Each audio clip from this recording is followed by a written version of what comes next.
Vamos a compartir la palabra de Dios. ¿Cómo están esos ánimos en esta mañana? Y quiero animarles a buscar en segunda carta a los Corintios, el capítulo 6. A segunda carta a los Corintios, capítulo 6.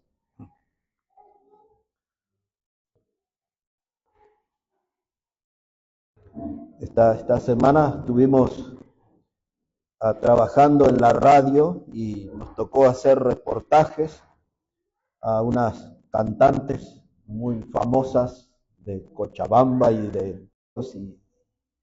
entonces pero sí con ustedes voy a compartir este tema, evitando los contagios, De eso quiero hablar con ustedes en esta mañana, evitando el gran contagio.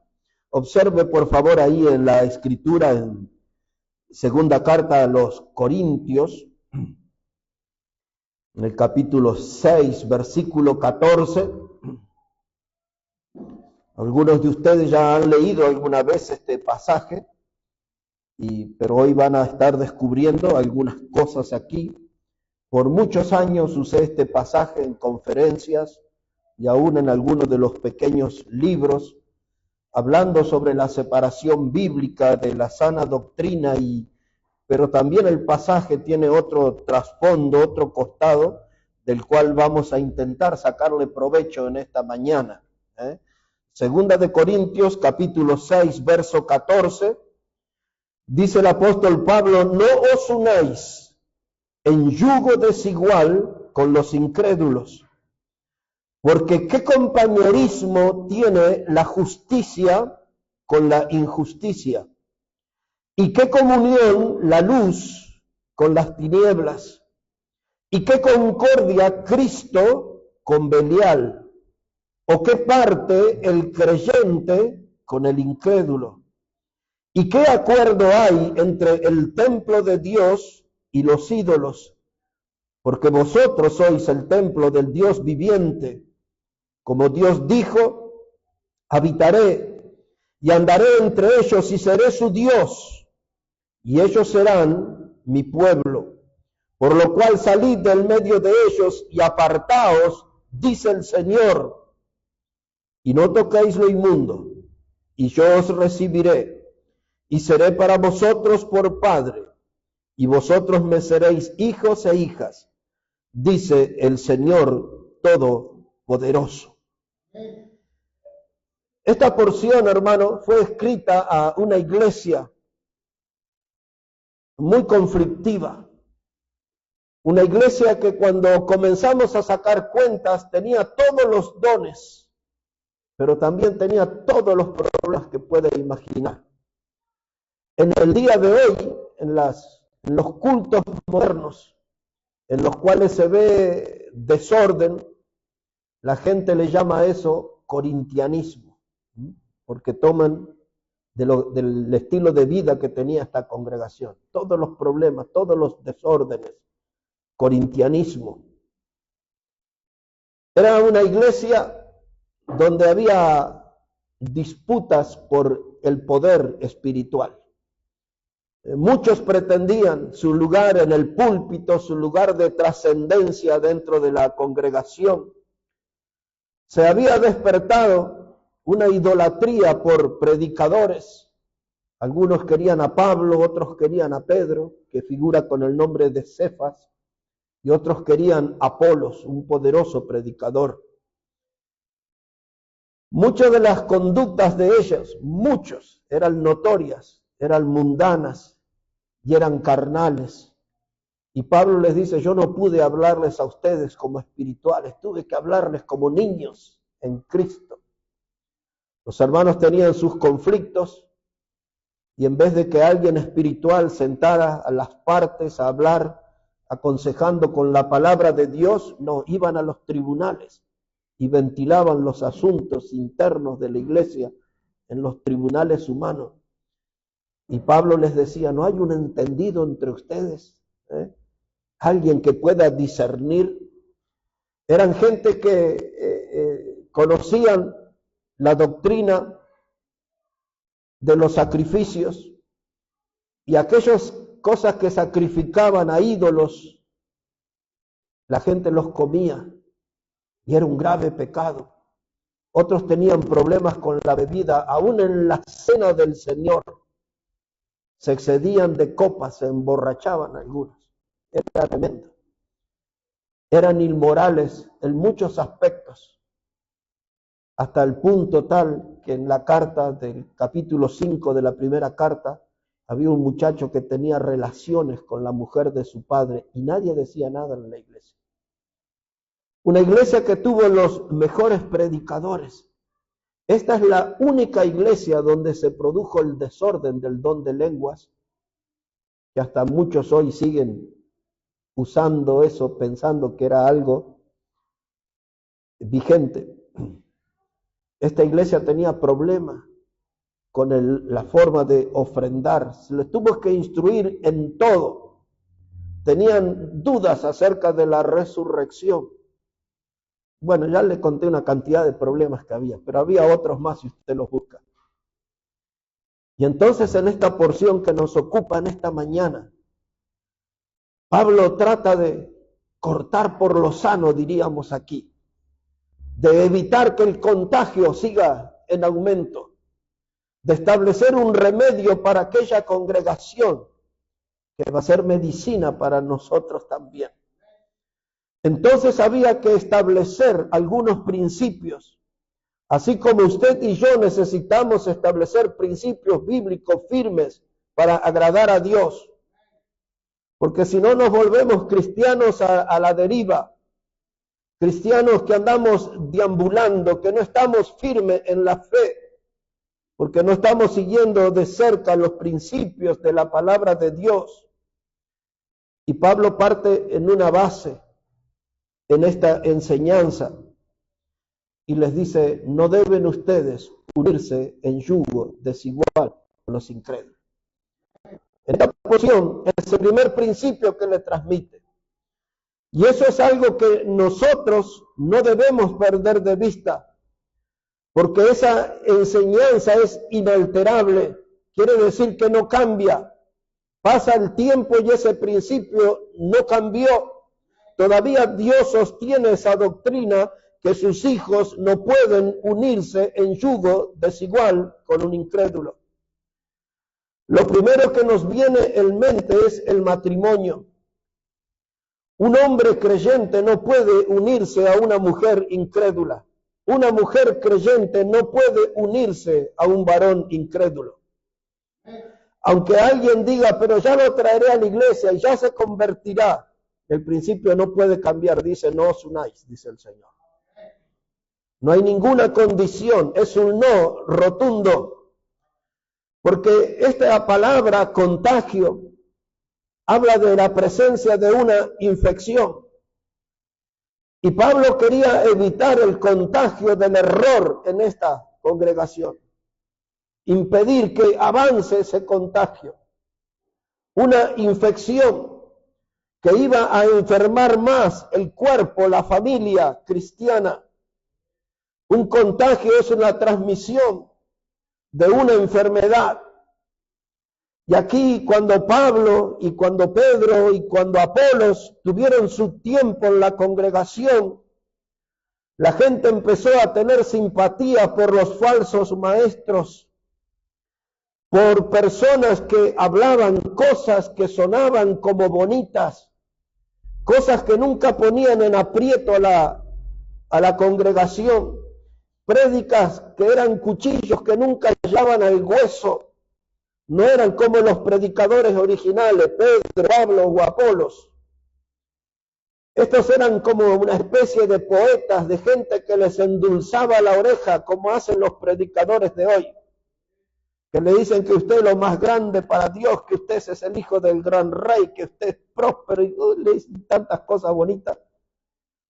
Es lo mismo que dicen las vendedoras mundanas en la feria, mi rey, mi papito, mi amor, ¿qué te vendo, qué te doy? Y le miman todo eso. ¿O no han ido los varones a la feria? Y uno va viejo y panzón y dice, hermoso, ¿qué te vendo hoy? Aquí estoy para servirte. Y le salen así.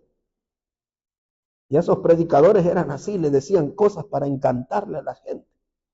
para hacerle sentir bien. Y la palabra no era nada más que una rascadita de oído. Por eso Pablo le dijo a Timoteo que en los postreros tiempos, en estos días que estamos viviendo nosotros ahora, eso iba a volver. Y la gente iba a tener comezón, es la palabra que usa Pablo, de oír la palabra. Rascaditas nomás así, ¿no? Hermanos, dice Pablo, no debe unirse usted en yugo desigual con los incrédulos. Y algunos dicen, debe ser eso una doctrina nueva. No, no, es una doctrina antigua, es tomada del Antiguo Testamento. Y una de las enseñanzas que Dios marcó esa doctrina en el Antiguo Testamento empezó con un ejemplo de la agricultura. Observe esto, no pierda este capítulo porque vamos a volver a un paso aquí. Pero le voy a llevar a un espacio del Antiguo Testamento de donde Pablo toma este principio en el libro de Deuteronomio, el capítulo 22, versículo 9, para que usted note que esto no era una enseñanza nueva, era una enseñanza antigua. Y Pablo tomó de aquí este ejemplo, este principio, Deuteronomio, el capítulo 22, versículo 9. Dice la palabra del Señor de esta manera. Dice, no sembrarás tu viña con semillas diversas, no sea que se pierda todo, tanto la semilla que sembraste como el fruto de la viña. Primer principio, dice, no debes sembrar semillas diversas. Si tienes tu terreno y sembraste sandía, es sandía nomás.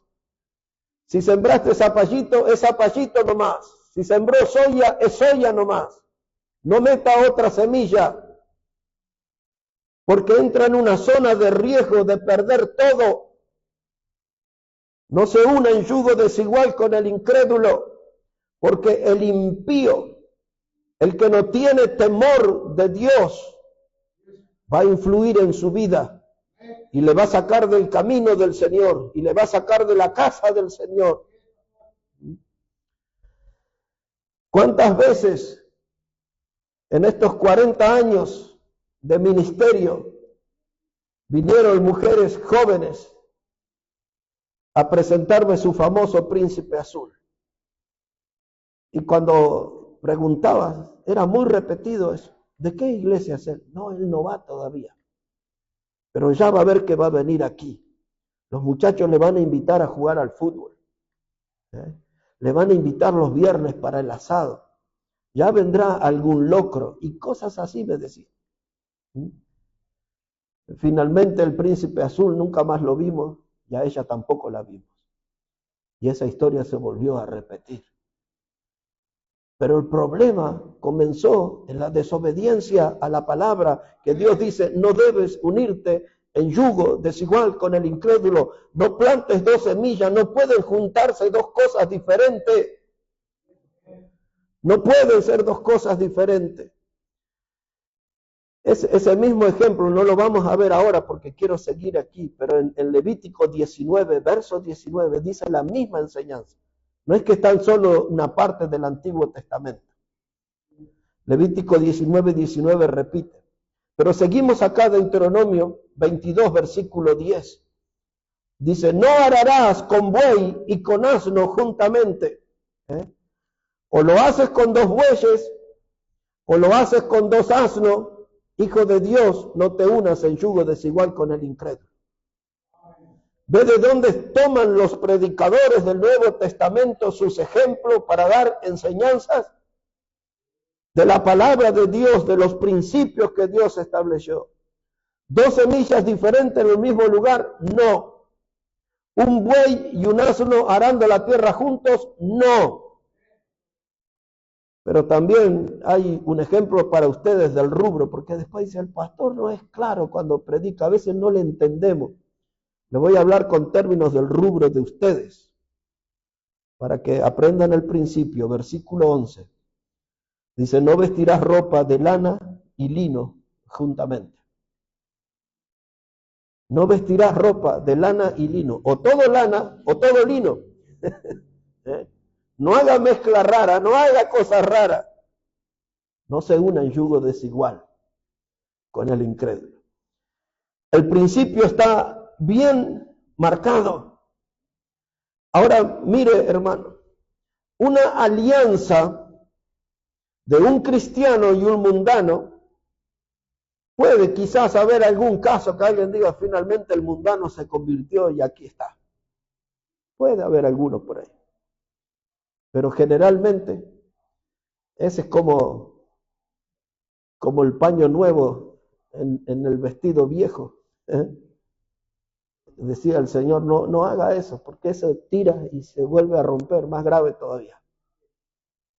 Hermano, la Biblia abunda de ejemplos. Pero nosotros decimos, pero esa no era una enseñanza ya para 2000 años atrás. Dios no cambió la manera de ver el mundo, Dios no cambió la manera de ver el pecado, Dios no altera sus principios. Todavía Él dice, no se una en yugo desigual con el incrédulo. Y algunos tienen que dejar de ser tan vanidosos y no discutir con Dios, porque si Él lo dice, Él sabe por qué lo dice. Y el impío comienza a dominar, a influenciar en nuestra vida. El que vino a la iglesia traído por la hermana, 2 domingos, 3 domingos, después se la llevó a un asado, después se la llevó a un baile, a una fiesta patronal y terminaron en el mundo.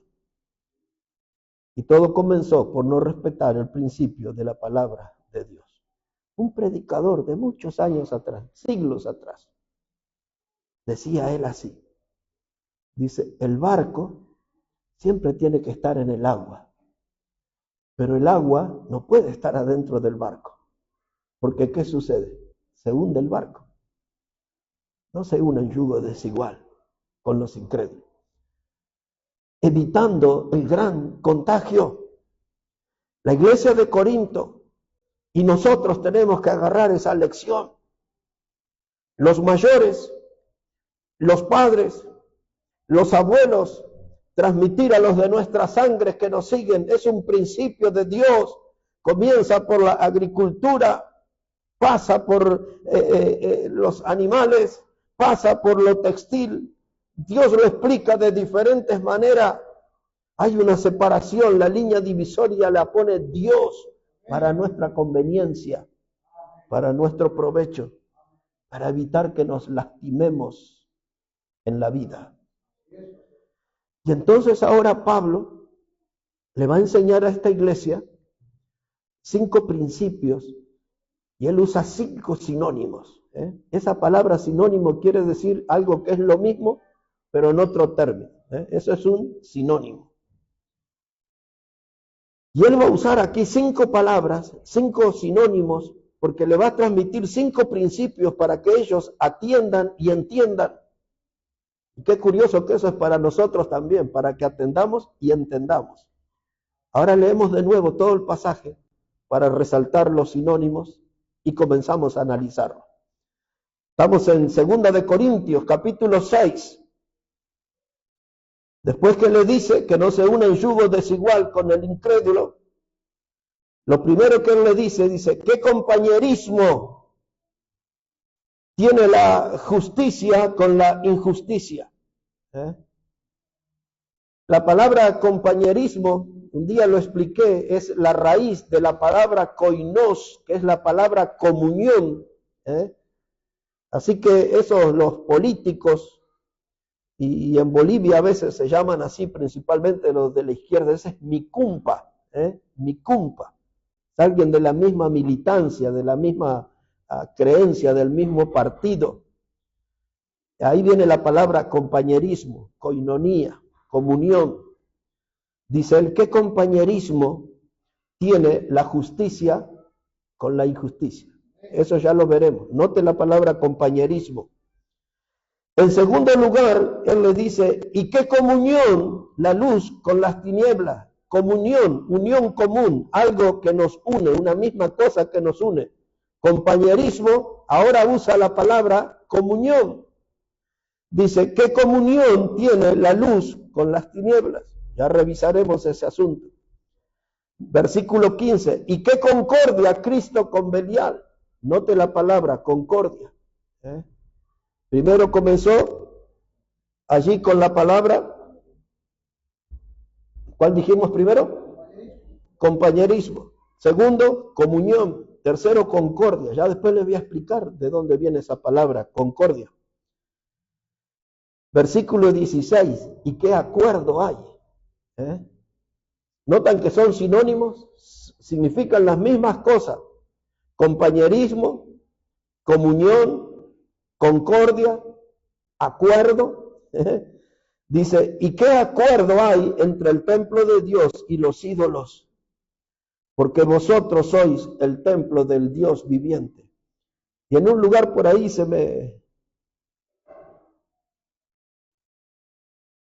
no, se lo dije a los 5. Ahora vamos a empezar a analizar. Ahora vamos a empezar a revisar estos pasajes. Lo primero que él dice aquí, después de no unirse en yugo desigual con los incrédulos, dice, ¿qué compañerismo tiene la justicia con la injusticia? Ve que me faltaba uno, el de la luz y las tinieblas, pero ya lo vamos a ver. Dice, ¿qué comunión la luz con las tinieblas? Bien, hermanos, estamos ahí en ese punto. Dice la palabra, ¿qué compañerismo tiene la justicia con la injusticia? La palabra injusticia es una opresión, es sentirse uno apretado, oprimido. La palabra injusticia se aplica a la esclavitud. Todos necesitamos ser libres, debemos ser libres, pero es injusto que una persona sea un esclavo. Y la palabra injusticia se refiere también a esclavitud. La palabra injusticia se refiere a maltrato. Lo maltratan porque es blanco, porque es amarillo, rojo, negro, o es alto, o es bajo, o es gordo, lo que le llaman bullying hoy, ¿no? Somos todos iguales. Y cuando alguien sufre un maltrato, eso es un acto de injusticia. Estoy tratando de ilustrar el término para entender qué quiere decirnos Pablo con eso. La palabra injusticia es obrar en contra de lo que está correcto. Lo que es correcto es esto, pero yo voy y hago lo contrario. Eso es injusticia. En un ejemplo de la Biblia, apelando a la memoria de ustedes, decía Isaías 5:20, dice, hay de aquellos que a la luz llaman tiniebla. Eso es una injusticia. Si es luz, llamémosle luz. Y dice, hay de aquellos que a lo dulce llaman amargo y a lo amargo dulce.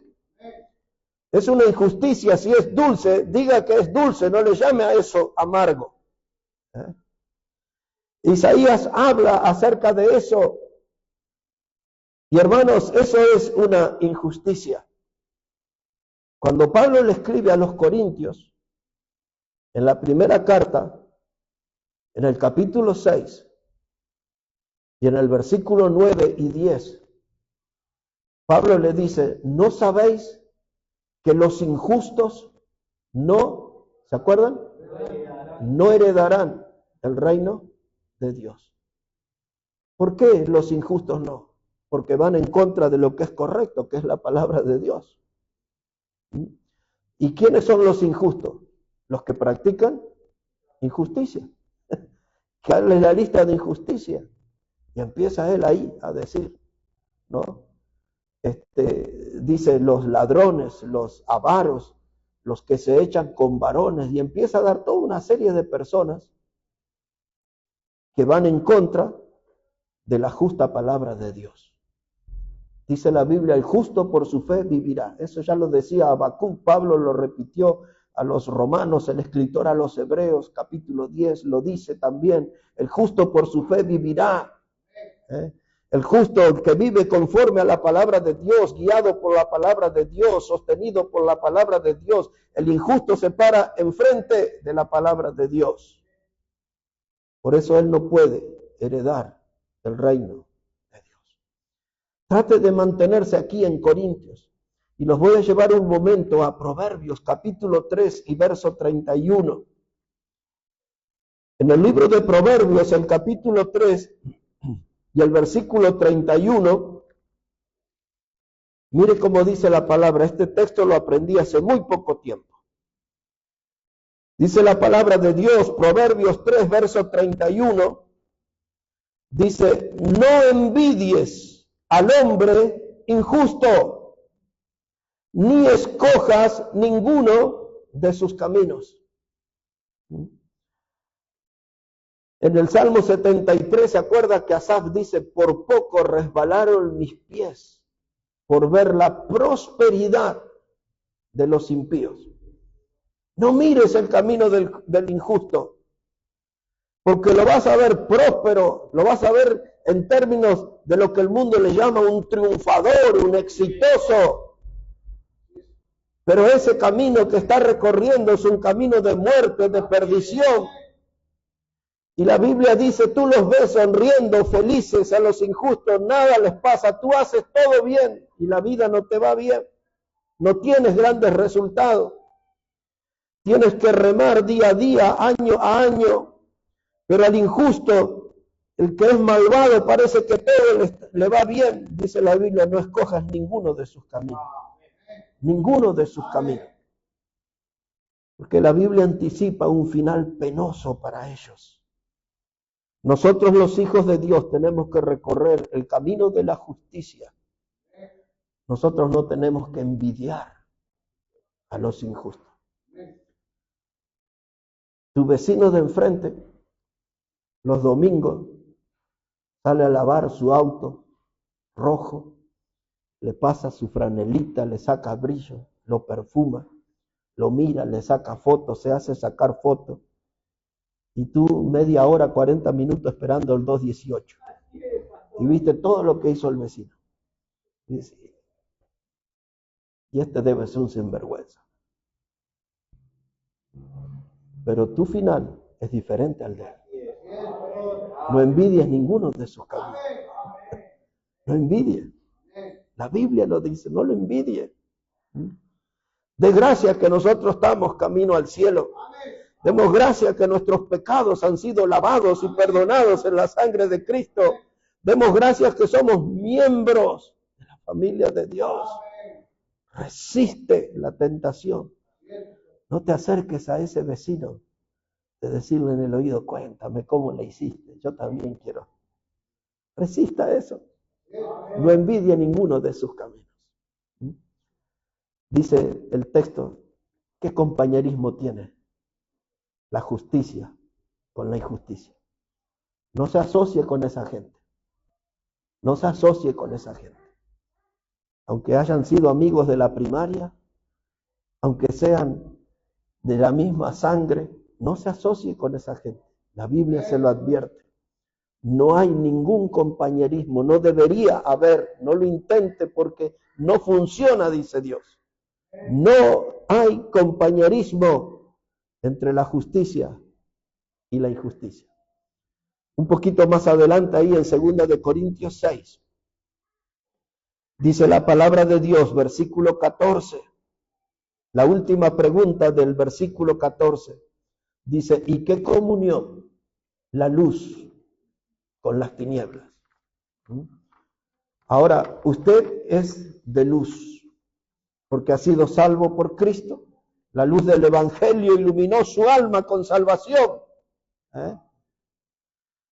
El que no tiene a Cristo está perdido en su pecado. Ahora quiero que pensemos juntos. Y no es por el tema de la salud que estoy yendo lento, sino porque quiero que todos entendamos esto. Porque quizás nunca más en su vida van a escuchar esta enseñanza desde esta óptica. Ahora la pregunta que tenemos que responder es, dice ahí, ¿qué comunión? ¿Qué cosa le une? ¿Qué punto de unión tiene la luz con las tinieblas? Y la luz funciona en un campo y las tinieblas funcionan en otro. ¿A cuántos de nosotros nos pasó un día dormido Y vino la mamá y encendió la luz. Y, ¡oh, no, mamá! ¿Qué hiciste? ¿No? Qué locura. Estábamos ahí en la oscuridad. Nos encendió la luz. Sí, me levanto, pero apaga la luz, mamá. Porque la luz tiene su campo y las tinieblas tienen su campo. Esto no se junta. Entonces Pablo le pregunta a los hermanos de Corintios, ¿qué comunión tiene? Porque él está esperando la respuesta que le vamos a dar nosotros aquí y ahora. Ninguna. No hay posibilidad de que haya comunión.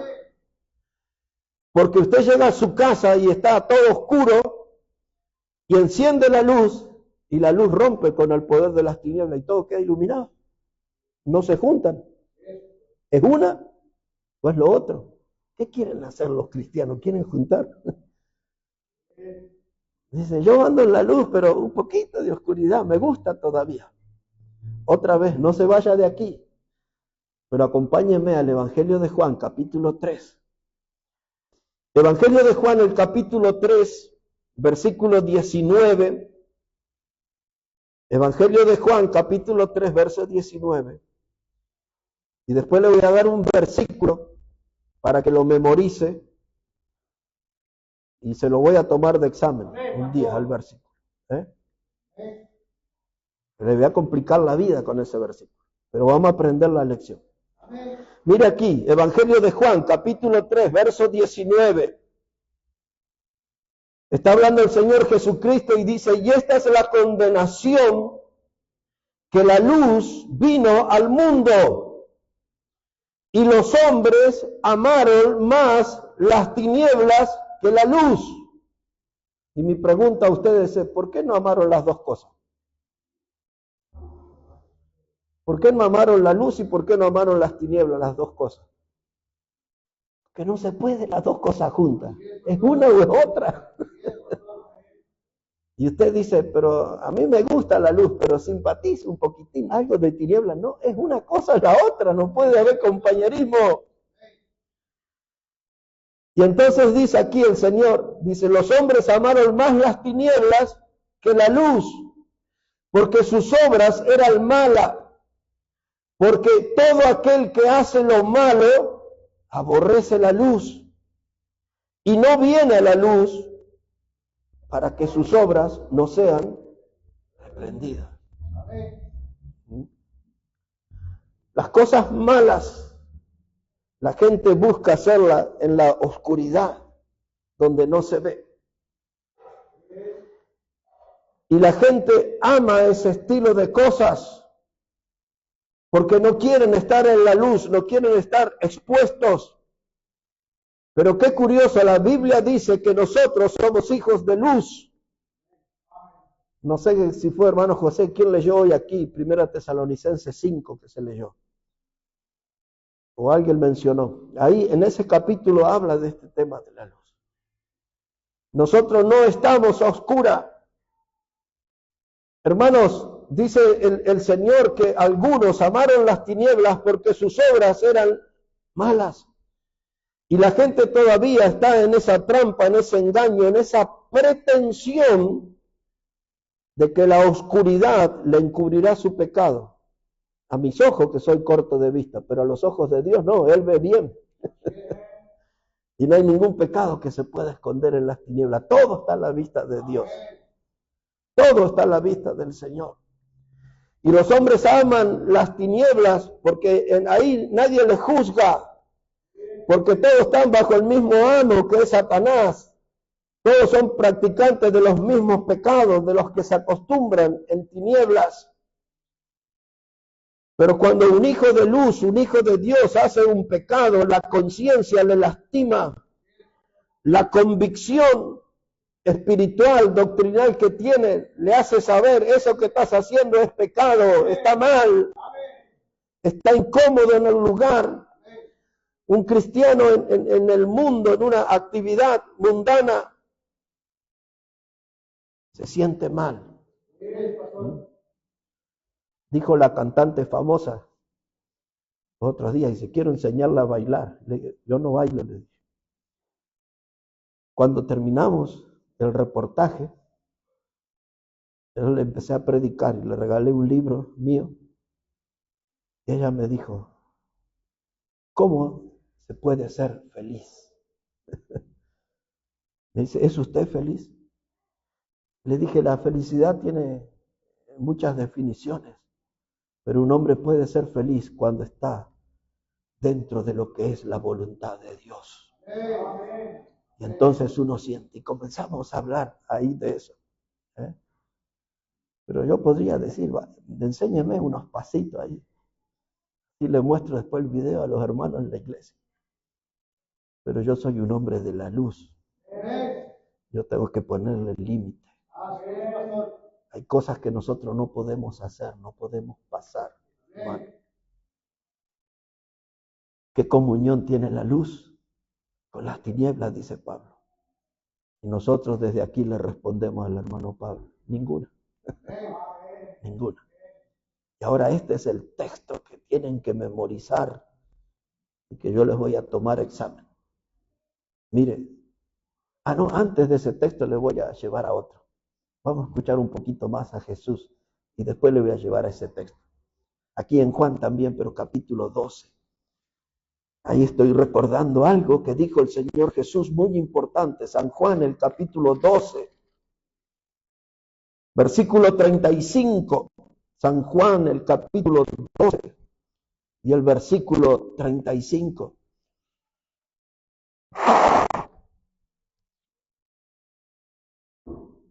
Dice así la palabra del Señor. Entonces Jesús les dijo, aún por un poco está la luz entre vosotros. Andad entre tanto que tenéis luz, para que no os sorprendan las tinieblas, porque el que anda en tinieblas no sabe a dónde va. Y cuando los hermanos erran el paso, cuando los hermanos se equivocan el camino y dejan de andar en la luz y se van a las tinieblas, están allí perdidos, no saben a dónde van. Pero cuando estamos en la luz, vamos en un rumbo cierto. Somos seguidores de Jesús. En Juan 8, verso 12, hay varios pasajes que el Señor Jesús habla. Él dice que Él es la luz del mundo. Pero también Jesús dijo, y vosotros sois la luz del mundo. Cuando habló que éramos la sal de la tierra, también dijo, y vosotros sois luz del mundo. ¿Y por qué somos luz? Porque Él es luz. ¿Y por qué andamos en luz? Porque Él anduvo en luz y nos enseñó cómo andar en luz. ¿Y por qué andamos en luz? Porque el que anda en las tinieblas no sabe a dónde va. ¿Usted quiere andar perdido o quiere andar en un rumbo cierto? Alguna vez lo conté, hace unos cuantos años íbamos rumbo a otra, lo que era la iglesia que yo pastoreaba. Y hay un lugar ahí frente al mercado central. Cruzan unas vías, un puente. Y delante nuestro se pone un auto. Y en su ventanilla de atrás tenía algo que me sacó una sonrisa. Decía, no me siga, estoy perdido, decía. No me siga, estoy perdido. Y hoy hay muchos cristianos que lamentablemente uno no los puede seguir porque están perdidos. Dejaron de andar con Jesús, dejaron de andar en la luz. Y se fueron en las tinieblas y Jesús dice, no saben a dónde van. Cuando entramos en nuestra casa en un día de corte de luz, la conocemos ahí, vivimos ahí, y entramos, pisamos el perro, o el gato. Nos movemos ahí, no sabemos dónde estamos, y nos damos justo, andamos de ojota y le dimos con el dedito gordo del pie a la mesa. Ahí está. ¿No? Vamos al baño, sabemos, ahí nos llevamos por delante el inodoro, la cama, muchas cosas, andamos oscuras, andamos en nuestra propia casa, en un terreno que conocemos. Jesús dice, no anden en tiniebla, porque el que hace eso no sabe dónde va. Vamos al pasaje que quiero que memorice. Este es el que le va a ayudar. Efesios capítulo 5. Efesios el capítulo 5.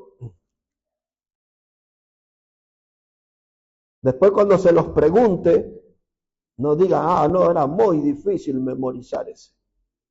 Me complicó la vida con ese texto. Apréndalo porque le va a sacar de muchos problemas.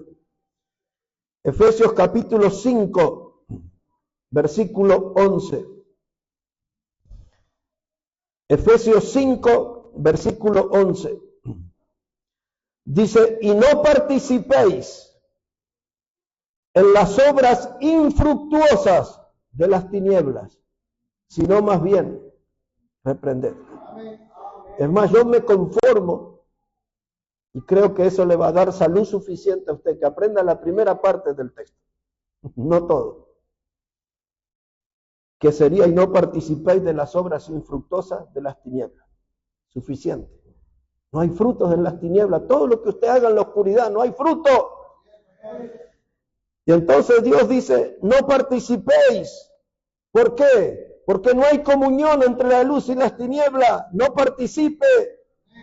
Aléjese de la sombra, póngase en la luz. Ese es consejo para los noviecitos también, que siempre buscan ahí la oscuridad. Hay que estar en la luz. Amén. Hay que estar en la luz. Seguimos en 2 de Corintios 6. ¿Qué hemos avanzado hasta ahora? No unirse en yugo desigual con el incrédulo. ¿Qué compañerismo tiene la justicia con la injusticia? Terminamos de revisar el punto, ¿qué comunión la luz con las tinieblas? Ninguno. Y ahora la otra pregunta en el verso 15, ¿y qué concordia Cristo con Belial?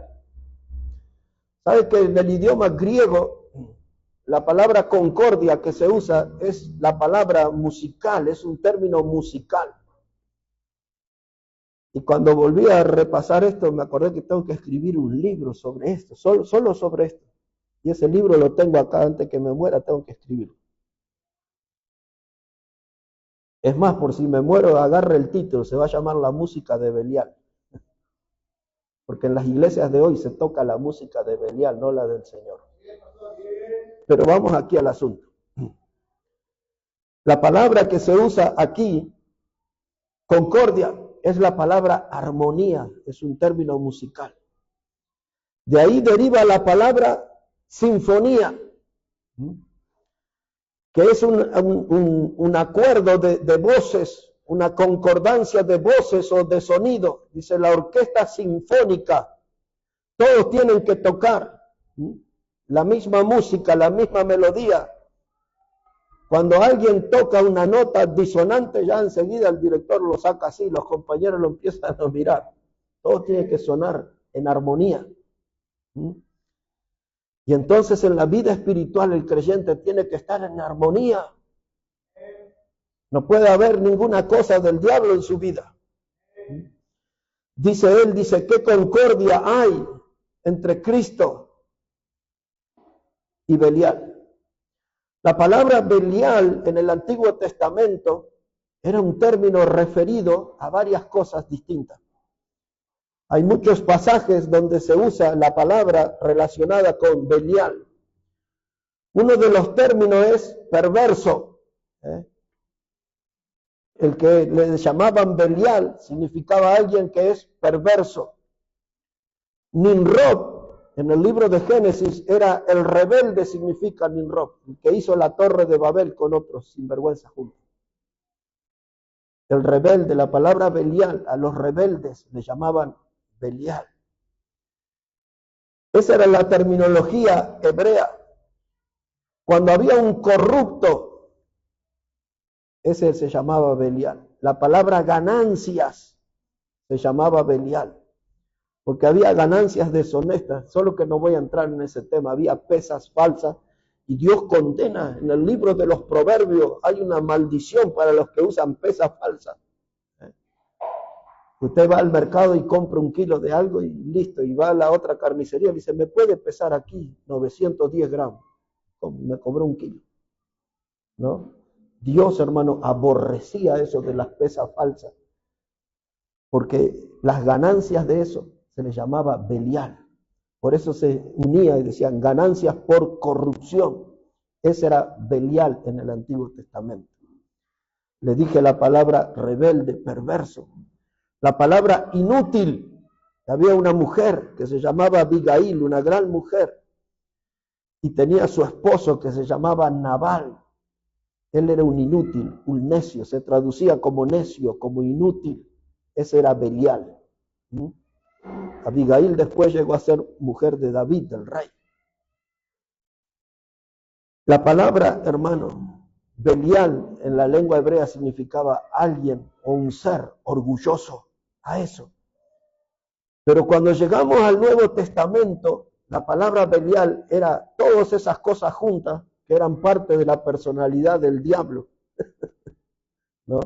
Porque el diablo era eso, perverso, inútil, rebelde, todo lo que vine diciendo, ¿no? Entonces Pablo unificó todos esos significados, lo unificó y le dijo, elijan ustedes, Cristo o Belial.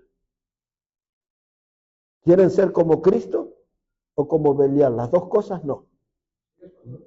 Entonces en el Nuevo Testamento Belial se transforma en sinónimo de Satanás. Es el mismo término que Satanás. Cuando se habla de él se está hablando del diablo. Algunos en la historia le decían, sí, es un demonio que siguió a Satanás. Es la figura de Satanás. Entonces usted tiene que definirse en su vida. ¿Se va a comportar como un hijo de Dios o va a hacer algunas diabluras por ahí? Dice Pablo, ¿qué concordia hay? ¿Qué armonía hay? ¿Suena igual un cristiano que un hijo del diablo? ¿Suena igual la música de la iglesia que la música del mundo? No debería. Pero ¿en cuántas iglesias hay música mundana? Es más, los mundanos vienen a la iglesia. Y los cantantes que triunfaron en el mundo no se cambiaron sus nombres y se metieron en las iglesias. Muchos de esos, cantando sus mismas canciones.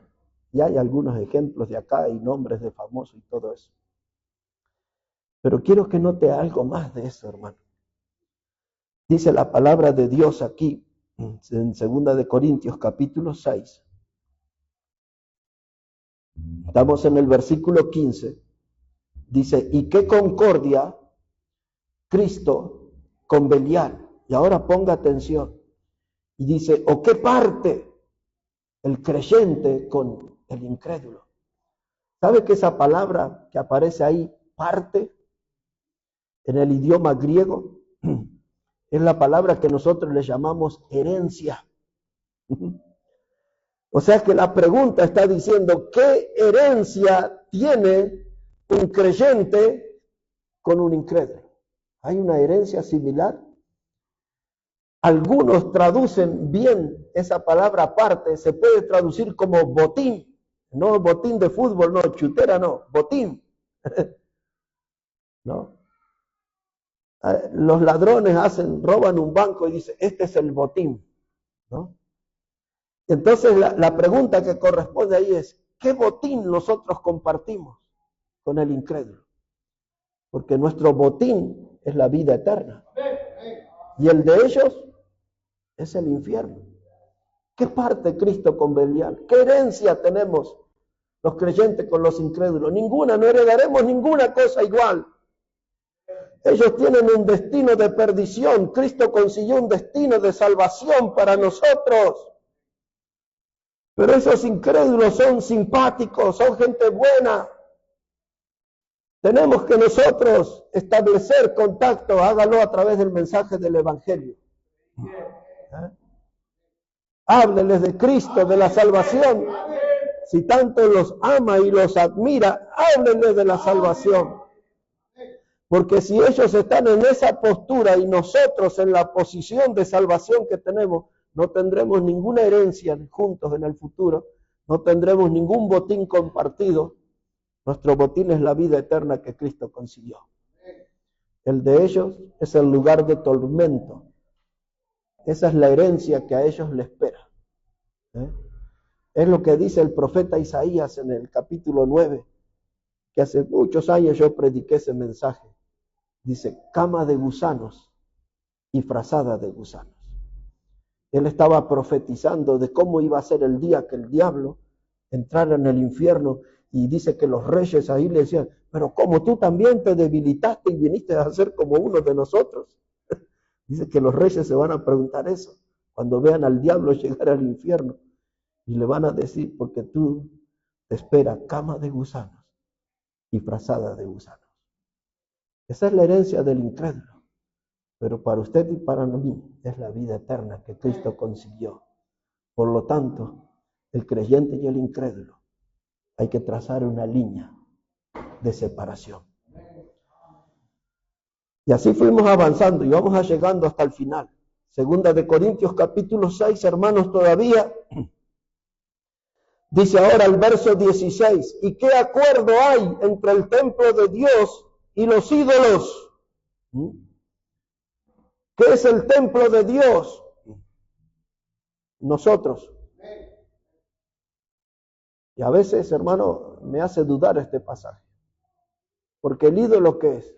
El ídolo es muerto, apagado, callado, ahí está, duro. Y a veces en la iglesia aquí, los hermanos te decir, ¿están ahí, hermanos? Es el que preside, hoy creo que lo dijeron 2 veces. Están ahí, porque estamos ahí como los ídolos. No, hermanos, somos del Dios viviente. El día que Cristo nos salvó, si quiere lo leemos, si no se lo recuerdo, dice 1 Corintios 6, verso 19, ¿no sabéis que vosotros sois templo de Dios? Y después agrega Pablo, porque comprado fuiste por precio. ¿Qué precio? La sangre que Cristo derramó en la cruz. Y agrega Pablo, dice, y ya no soy vuestro. No, vamos a leer eso, hermano, porque si no, no se pierda este capítulo 6. Tenga su manito ahí y acompáñeme a 1 Corintios capítulo 6. 1 Corintios capítulo 6. Vamos a tener la respuesta a esta pregunta, si hay acuerdo entre el templo de Dios y los ídolos. Notemos bíblicamente qué es el templo de Dios. Algunos dirán, el que le ingenió David, que lo llevó adelante Salomón. Dirán, es aquel templo que a los Herodes le llevó 80 años reconstruirlo. El templo de Dios es el que derrumbaron los romanos. Pero en el Nuevo Testamento, entérese quién es el templo de Dios. Dice aquí, 1 Corintios, capítulo 6, verso 19. 1 Corintios, capítulo 6, versículo 19, dice, ¿o ignoráis que vuestro cuerpo es templo del Espíritu Santo, el cual está en vosotros, el cual tenéis de Dios y que no sois vuestro, porque habéis sido comprado por precio? Glorificad pues a Dios en vuestro cuerpo y en vuestro espíritu, los cuales son de Dios. Y ahora dice que nuestro cuerpo, hermano, es el templo del Espíritu Santo. ¿El Espíritu Santo es Dios? Sí es Dios. ¿El Espíritu Santo es Cristo? Sí es Cristo. Ellos son la misma persona. Es el Dios trino manifestado en una persona, en Cristo. Es lo que Jesús le dijo a Felipe. Cuando Felipe, el discípulo, le preguntó, Señor, muéstranos al Padre y nos basta. Y Jesús le dijo, pero Felipe, si me has visto a mí, has visto al Padre. En el Evangelio de Juan, capítulo 17, cuando se desarrolla la oración intercesora de Jesús, versos 21, 22, dice, yo y el Padre, uno somos. Y ahora dice que el cuerpo de ustedes y mi cuerpo, que fue salvo por Cristo, somos templo del Espíritu Santo. Dios vino a morar en nosotros.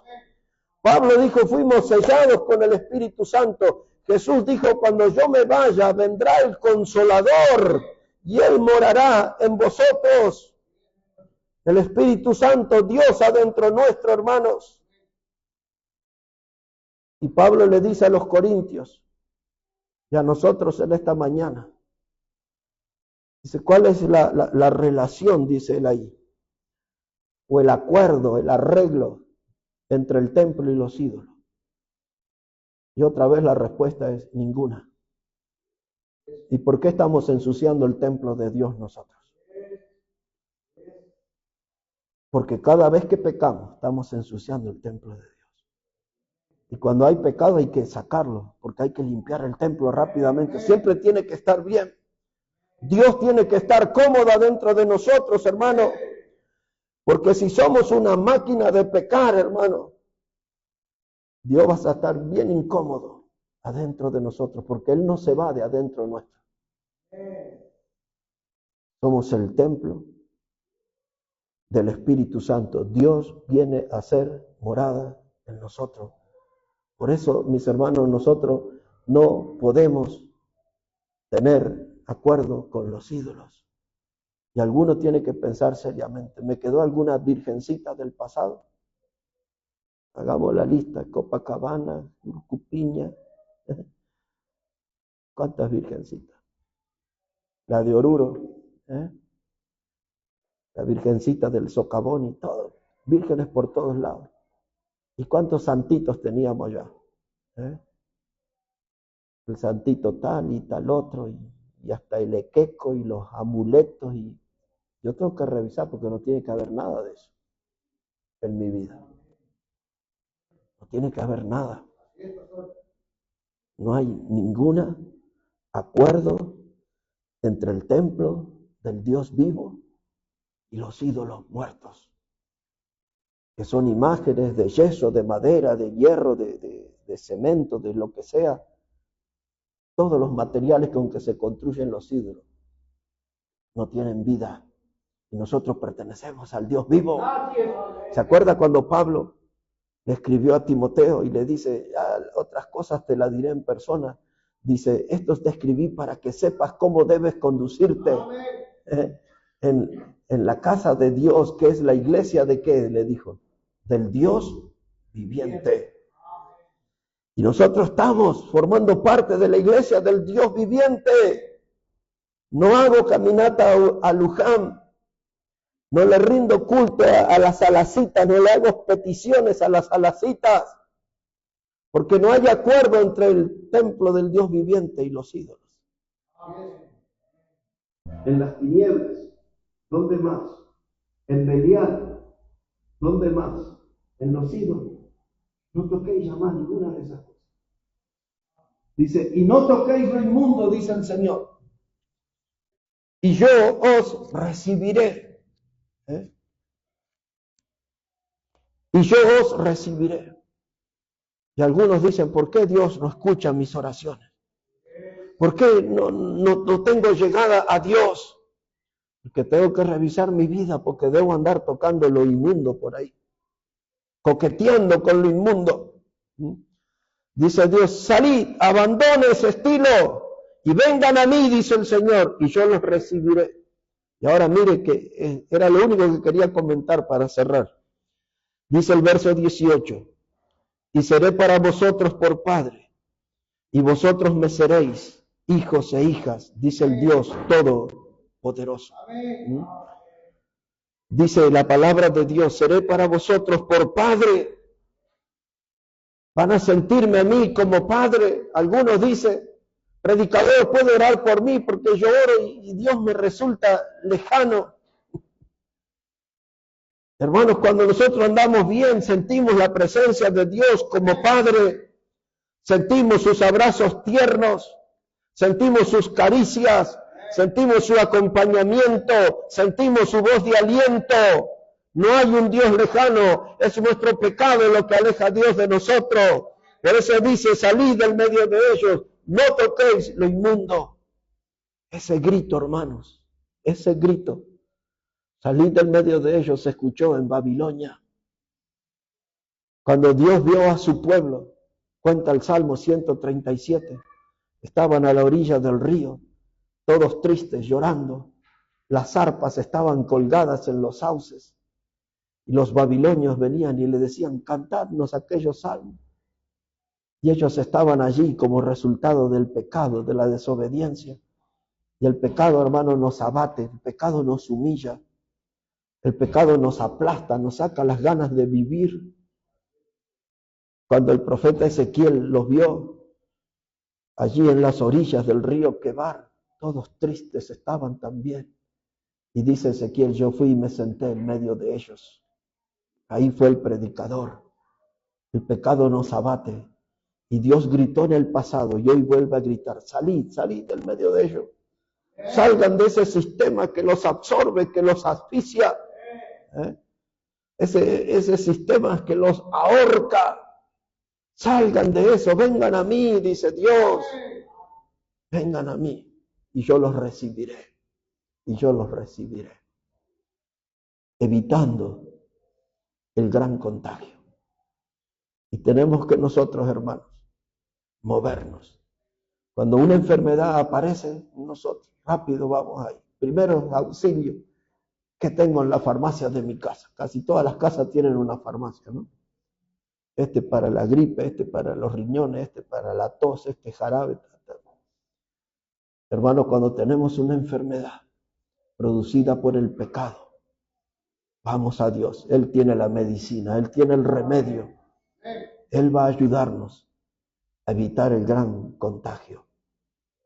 Había ahí una gente, eso no tenía pensado para este mensaje, pero había una familia en la Biblia, la familia de Coré, que resistieron al liderazgo de Moisés y de Aarón. ¿Y sabe qué, hermano? Esa gente hizo barbaridades. Y un día Dios abrió la tierra y se los tragó a todos esos. ¿Conocían esa historia? Oh, Dios abrió la tierra y los tragó. Otra vez el pecado apareció en el campamento y apareció fuego de Dios, hermano. Y tuvo que Moisés correr y pedirle a Dios clemencia por su pueblo. El pecado es contagioso. Los hijos de Coré contagiaron a mucha gente. Miles murieron. El pecado es contagioso. Pero estos principios que Pablo le dio a los corintios y a nosotros en esta mañana van a evitar el gran contagio. Y vendrá un aluvión de bendición sobre nuestra vida. Salid del medio de ellos. No toquéis lo inmundo y yo los recibiré, dice el Señor. Qué bueno es Dios, ¿no? Nos puso en esta mañana otra vez frente a una gran oportunidad. A una gran oportunidad y una gran decisión de apartarnos de todo y de venir delante del Dios viviente. Y dice, yo seré para vosotros como padre y ustedes me serán como hijos. Hablemos con Él. Padre, te damos tantas gracias en esta hora por tu palabra, Señor. Gracias por ese espíritu que había en el apóstol Pablo para predicar, para enseñar, para ir con la verdad hasta el hueso, Señor. Y esa verdad nos toca y nos conmueve y nos pone ante la realidad de que tenemos un alma enferma por causa del pecado, que no abandonamos. Estamos allí, Señor, como un socio de ese pecado. Pero sabemos que la sangre de Cristo puede limpiarnos y abrirnos una vez más el camino, una comunión contigo, Señor. Que podamos entender cuánto nos beneficia esa comunión contigo, Padre Santo. Ayúdanos hoy a recorrer ese camino de la reconciliación, de venir delante de ti buscando un nuevo perdón y una profunda comunión. Hoy venimos también a recordar la muerte de tu Hijo amado Jesucristo en la cruz del Calvario. Allí el logro mayor, el perdón de nuestros pecados y la salvación eterna de nuestra alma. Y hoy venimos con gozo a la mesa de comunión para encontrarnos contigo, Dios, y para expresarte la gratitud, porque al tercer día tú has levantado de entre los muertos a tu Hijo amado. Y hoy tenemos la esperanza, la certeza plena de que viviremos aún con Él, conforme a su promesa. Bendice tu palabra, bendice cada alma aquí en este lugar. Y bendice a aquellos que van a oír el mensaje a la distancia. Que les alientes en sus corazones a tomar la gran decisión de salir del medio de esas cosas, apartarse, no tocar más lo inmundo y abrazar la santidad en una plena comunión contigo, Señor. Bendice tu palabra, bendice cada vida aquí. Todo lo pedimos en el precioso nombre de Jesucristo. Amén. Si nos ponemos de pie, hermano, mientras acomodamos aquí la mesa de la comunión, vamos a estar cantándole al Señor. Hermano Josué.